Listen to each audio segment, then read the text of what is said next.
অলপমান চাই দিব হৈছে।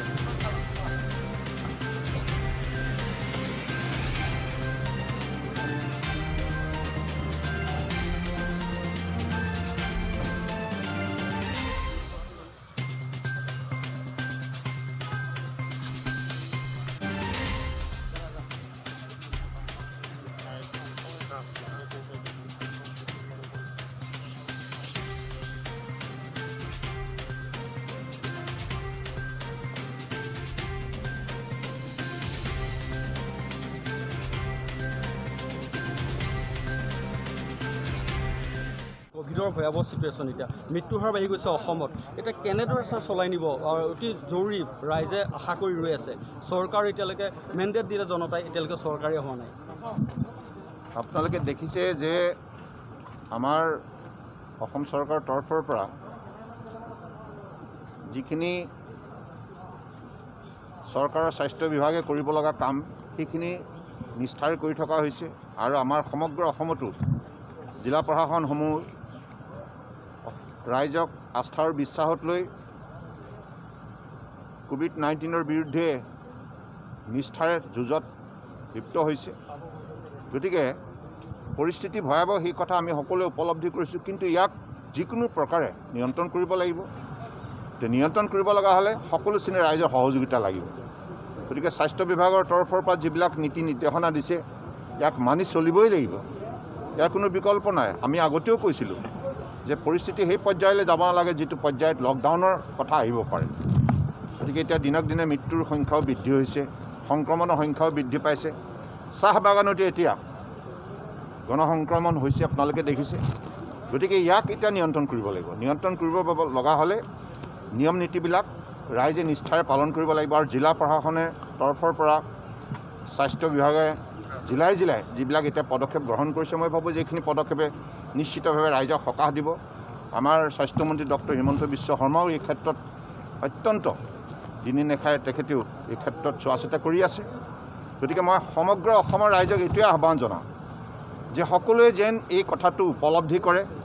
আৰু আমি যোৱাকালি জিলা প্ৰশাসনৰ সৈতে যেতিয়া ৰিভিউ লৈছিলোঁ তেতিয়া প্ৰতিখন জিলা প্ৰশাসনৰ দায়িত্বত থকা বিষয়া কৰ্মচাৰীসকলক আমি আহ্বান জনাইছোঁ যে জনসাধাৰণৰ মাজত এৱেৰনেছটো সঘনাই ইয়াক গঢ় দিয়াৰ বাবে প্ৰয়াস কৰিব লাগিব। এদিন গৈ পেলাই কেৱল মাইকিং কৰিলে নহ'ব, সঘনাই মানুহৰ মনত এই চেতনাটো জগাই তুলিব লাগিব যে সাৱধানে থাকিবই লাগিব, মাস্ক পিন্ধিবই লাগিব, নিৰ্দিষ্ট দূৰত্বত আমি অৱস্থান কৰিবই লাগিব।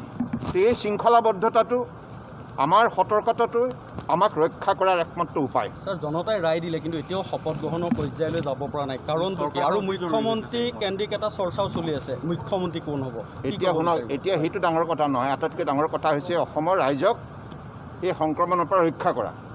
গতিকে সেইবাবে আমি সকলোৱে দায়বদ্ধতাৰ দায়িত্ব সহকাৰে আমাৰ কামখিনি কৰি যাব লাগিব।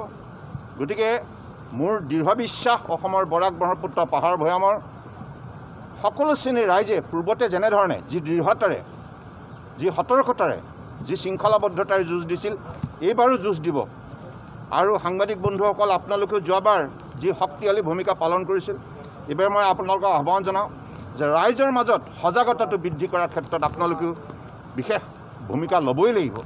আমি যৌথভাৱে কৰোণা ভাইৰাছৰ বিৰুদ্ধে যুঁজ দি সফল হ'ব লাগিব আৰু অসমৰ ৰাইজক নিৰোগী আৰু স্বাস্থ্যৱান কৰি ৰাখিব লাগিব। এই মুহূৰ্তত চৰকাৰখন অতি জৰুৰী, কোভিডৰ ভয়াৱহ চিটুৱেশ্যন এতিয়া মৃত্যুৰ হাৰ বাঢ়ি গৈছে অসমত। এতিয়া কেনেদৰে চলাই নিব অতি জৰুৰী, ৰাইজে আশা কৰি ৰৈ আছে। চৰকাৰ এতিয়ালৈকে মেণ্ডেট দিলে জনতাই, এতিয়ালৈকে চৰকাৰে হোৱা নাই। আপোনালোকে দেখিছে যে আমাৰ অসম চৰকাৰৰ তৰফৰ পৰা যিখিনি চৰকাৰৰ স্বাস্থ্য বিভাগে কৰিব লগা কাম সেইখিনি নিষ্ঠাৰে কৰি থকা হৈছে। আৰু আমাৰ সমগ্ৰ অসমতো জিলা প্ৰশাসনসমূহ ৰাইজক আস্থা আৰু বিশ্বাসত লৈ কোভিড-19ৰ বিৰুদ্ধে নিষ্ঠাৰে যুঁজত লিপ্ত হৈছে। গতিকে পৰিস্থিতি ভয়াৱহ, সেই কথা আমি সকলোৱে উপলব্ধি কৰিছোঁ। কিন্তু ইয়াক যিকোনো প্ৰকাৰে নিয়ন্ত্ৰণ কৰিব লাগিব। নিয়ন্ত্ৰণ কৰিব লগা হ'লে সকলো শ্ৰেণীৰ ৰাইজৰ সহযোগিতা লাগিব। গতিকে স্বাস্থ্য বিভাগৰ তৰফৰ পৰা যিবিলাক নীতি নিৰ্দেশনা দিছে ইয়াক মানি চলিবই লাগিব। ইয়াৰ কোনো বিকল্প নাই। আমি আগতেও কৈছিলোঁ যে পৰিস্থিতি সেই পৰ্যায়লৈ যাব নালাগে যিটো পৰ্যায়ত লকডাউনৰ কথা আহিব পাৰে। গতিকে এতিয়া দিনক দিনে মৃত্যুৰ সংখ্যাও বৃদ্ধি হৈছে, সংক্ৰমণৰ সংখ্যাও বৃদ্ধি পাইছে। চাহ বাগানতে এতিয়া গণসংক্ৰমণ হৈছে, আপোনালোকে দেখিছে।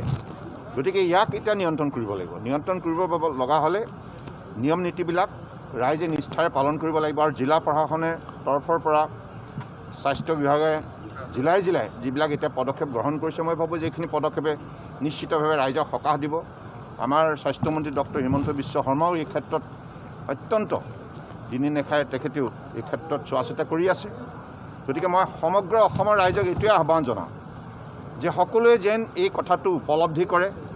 আৰু আমি যোৱাকালি জিলা প্ৰশাসনৰ সৈতে যেতিয়া ৰিভিউ লৈছিলোঁ, তেতিয়া প্ৰতিখন জিলা প্ৰশাসনৰ দায়িত্বত থকা বিষয়া কৰ্মচাৰীসকলক আমি আহ্বান জনাইছোঁ যে জনসাধাৰণৰ মাজত এৱেৰনেছটো সঘনাই ইয়াক গঢ় দিয়াৰ বাবে প্ৰয়াস কৰিব লাগিব। এদিন গৈ পেলাই কেৱল মাইকিং কৰিলে নহ'ব, সঘনাই মানুহৰ মনত এই চেতনাটো জগাই তুলিব লাগিব যে সাৱধানে থাকিবই লাগিব, মাস্ক পিন্ধিবই লাগিব, নিৰ্দিষ্ট দূৰত্বত আমি অৱস্থান কৰিবই লাগিব।